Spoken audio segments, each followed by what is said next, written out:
भाई जो गुरु बचन पे डट गए, कट गए फंद 84 के। और इनकी शरण में आने के बाद जो अविश्वसनीय सुख आप जी प्राप्त करेंगे, आप जी लाख जन्म ब्रह्मा विष्णु महेश की गोद में बैठ के प्राप्त नहीं कर सकते। ये वो परम शक्ति है जो आज धरती पे प्रकट है। अब आप कहेंगे भाई संत गुरु रामपाल जी तो हमारे जैसे दिखने वाले इंसान हैं, इनके जैसे तो हम हैं। अरे भैया, मरीज भी इंसान ही होता है, डॉक्टर भी इंसान ही होता है, लेकिन दोनों में रात दिन का अंतर होता है। एक तो मरने वाला होता है और दूसरा उसको जीवन दान देने वाला होता है। तो संत यदि हमें ज्ञान समझाने के लिए आएंगे तो हमारे जैसे तो बन के आएंगे। संत अगर हाथी बन के आ गया तो भला हम उनके मुख से क्या ज्ञान समझेंगे। इसलिए संत आप और हमारे जैसा ही होता है, भगवान आप और हमारे जैसा ही है। भगवान ने हमें अपने जैसा बनाया है। अब आप कहेंगे इंसान भगवान थोड़ी हो सकता है, इंसान कभी भगवान नहीं होता। आप पहले श्री रामचंद्र जी को भगवान मानते थे, हो सकता है वर्तमान में भी आप उनको भगवान मानते हो। आप श्री कृष्ण जी को भगवान मानते हैं, तो आपने कभी ध्यान से श्री कृष्ण जी की फोटो या मूर्ति देखी है? क्या श्री कृष्ण जी या रामचंद्र जी के सिर में सींग लगे हुए हैं, या उनके पीछे कोई पूंछ लगी हुई है, या लंबे लंबे राक्षसों की तरह कोई दांत हैं, या गेंडे की तरह नाक पे कोई सींग है? वे भी आप और हमारी तरह ही हैं। उन्होंने भी एक ऐसा ही जीवन जिया हमें समझाने के लिए, हमें ज्ञान देने के लिए। उनके भी माता पिता थे, उनके भी बाल बच्चे थे, वो भी समाज में रहा करते थे, अपना काम धंधा किया करते थे, हमारी तरह बोला किया करते थे, चला करते थे। जब वे भगवान हो सकते हैं, यदि आप उनको भगवान मान सकते हैं, तो सतगुरु रामपाल जी को भगवान मानने में भला क्या दिक्कत है।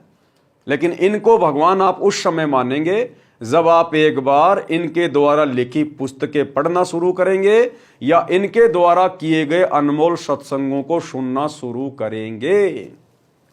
अब आप कहेंगे भाई सतगुरु रामपाल जी तो गुरु है, तो गुरु भगवान थोड़ी होता है।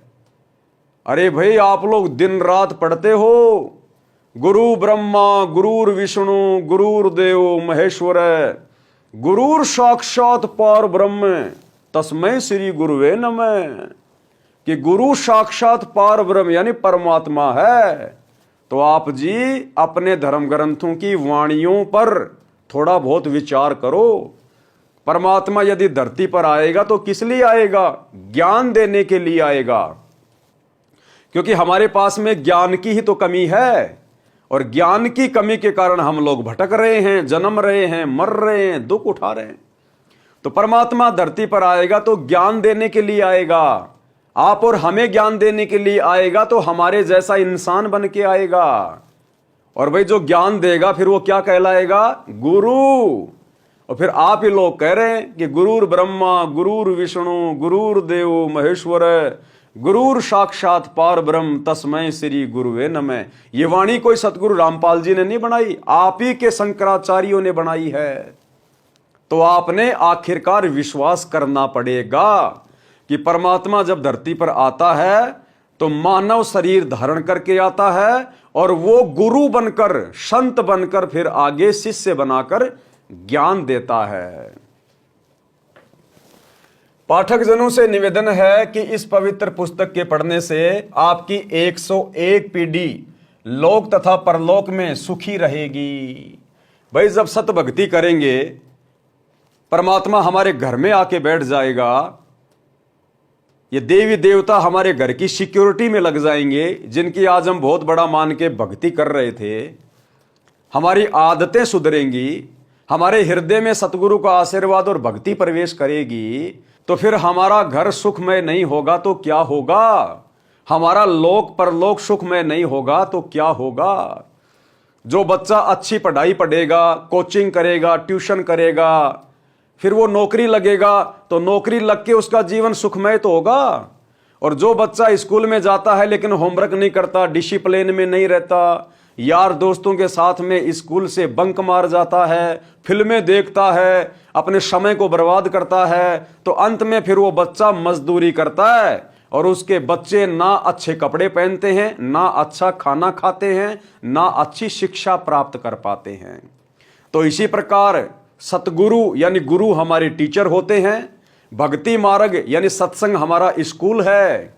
और जब हम इस स्कूल में आ जाएंगे, सतगुरु से ज्ञान ग्रहण करेंगे और डिसिप्लिन यानी मर्यादा में रह के भक्ति करेंगे, तो परमात्मा हमारा ये जीवन भी और इस शरीर के छूटने के बाद हमारा आगे वाला जीवन भी परमात्मा सुखमय कर देगा। पाठक जनों से निवेदन है कि इस पुस्तक के पढ़ने से आपकी 101 पीढ़ी लोक तथा परलोक में सुखी रहेगी। इसको परमात्मा का आदेश मानकर पूरा परिवार पढ़ें। एक पढ़ें, अन्य सुने। अगर आप पढ़े लिखे नहीं हैं तो परिवार में जो पढ़ा लिखा है वो आपको पढ़कर सुनाए।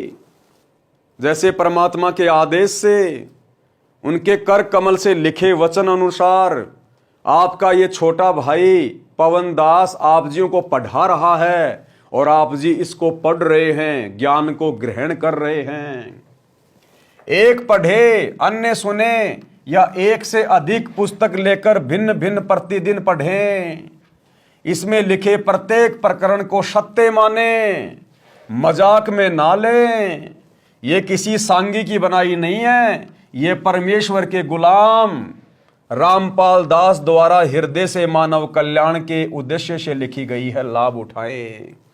भाई और बहनों, जब परमात्मा धरती पे आता है तो परमात्मा अपने आप को छुपाकर ज्ञान प्रदान करता है। यदि परमात्मा मनुष्य रूप में प्रकट होकर कहने लगे कि मैं परमात्मा हूं, मैं परमात्मा हूं, तो कोई भी उनकी बात पर विश्वास नहीं करेगा। इसलिए संत अपने आप को छुपाकर अपने से अन्य को परमात्मा बताकर अपना ज्ञान समझाने के लिए हमारे तक पहुंचता है।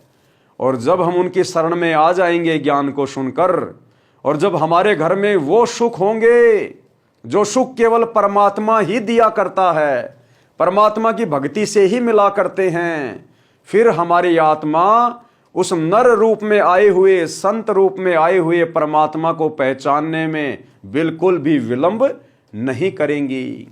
तो फिलहाल हो सकता है आपको सतगुरु रामपाल जी एक आम व्यक्ति की तरह लग रहे हों, दिखाई दे रहे हों, लेकिन जब आप इनके ज्ञान को सुनना शुरू करेंगे, जब आप इनकी शरण में आएंगे, उसके बाद ये आपको अपने जैसे मनुष्य नहीं लगेंगे। इनमें आपको भगवान नजर आएगा, परमात्मा नजर आएगा। सत साहेब लेखक कौन है? सतगुरु रामपाल जी भगवान। पुत्र शिष्य स्वामी रामदेवानंद जी, सतलोक आश्रम बरवाला। जो गुरु बचन पे डट गे, कट गे फंद 84 के, कट गे फंद 84 के, कट गे फंद 84 के।